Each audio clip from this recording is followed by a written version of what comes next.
नमस्कार भावांनो, तुमच्या सगळ्यांच्या रोखोक अपडेट्सवर स्वागत आहे. तर भावांनो, आज थोडासा ट्रेंडिंगवाला मुद्दा असा घेऊ आपण. कुणाल कामरा आज एक कॉमेडियन जो होता, तर त्यानं जे त्याचं सादरीकरण जे केलं, तर त्याच्यानंतर काही राजकीय लोकांना जो झुंज बसला असं म्हणता येईल.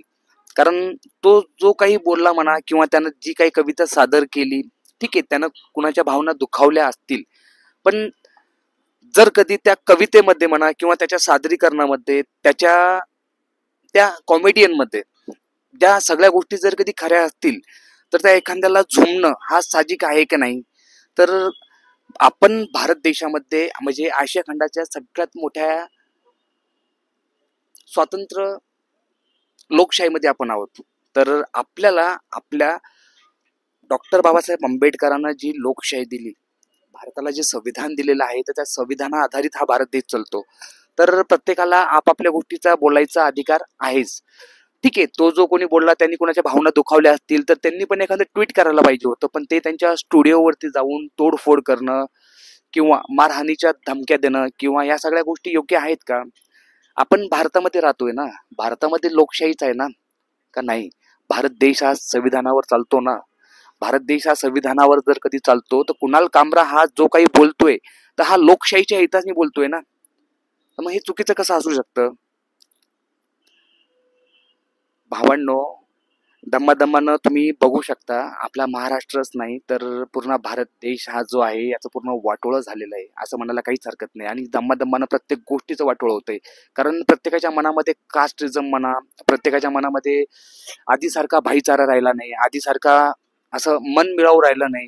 कारण जो कोणी राजकीय नेते येतात, हे जातीवरनं जातीवाद करून फक्त भांडणं लावायचे कामं करतात, दुसऱ्यांचे मन दुखवायचे कामं करतात. तर भावांनो, खरंच हाच आपला भारत देश आहे का? हाच आपला सोन्याची चिडिया म्हणून जो ओळखला जाणारा जो भारत देश आहे, तो हाच आहे का?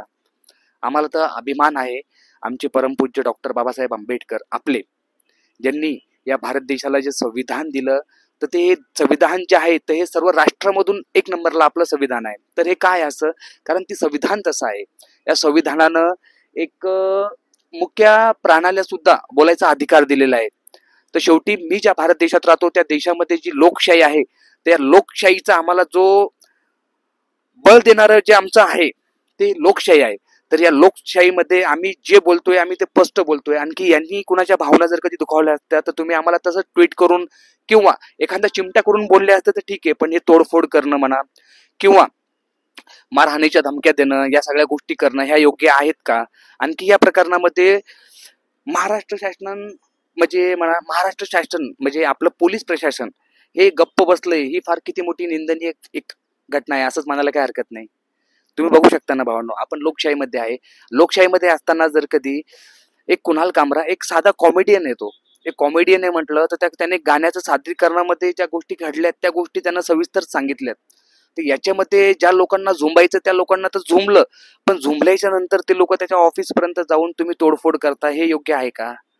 आता त्यांनी कायदा सुव्यवस्था जी आहे हा हातामध्ये घेतलेला आहे का? हे बिघडवण्याची परंपरा म्हणजे चालली का? काय चाललं काय आपल्या महाराष्ट्रामध्ये?